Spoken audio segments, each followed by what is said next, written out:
വയനാട് ഉരുൾപൊട്ടൽ ദുരന്തബാധിതരുടെ പുനരധിവാസത്തിനായി മുസ്ലിം ലീഗ് ഏറ്റെടുത്ത ഭൂമി തോട്ടഭൂമിയാണെന്ന് ലാൻഡ് ബോർഡ്.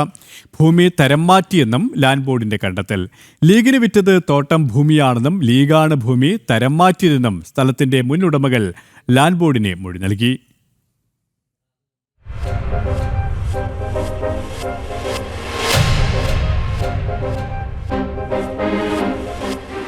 ലീഗ് ഏറ്റെടുത്ത ഭൂമിയുമായി ബന്ധപ്പെട്ട വിവാദങ്ങൾ ഉയരുന്നതിനിടയ്ക്കാണ് ലാൻഡ് ബോർഡിന്റെ കണ്ടെത്തൽ. ലീഗിന് നൽകിയ ഭൂമി തോട്ടം ഭൂമിയാണെന്ന സ്ഥലത്തിന്റെ മുൻ ഉടമകൾ ലാൻഡ് ബോർഡിന് മൊഴി നൽകി.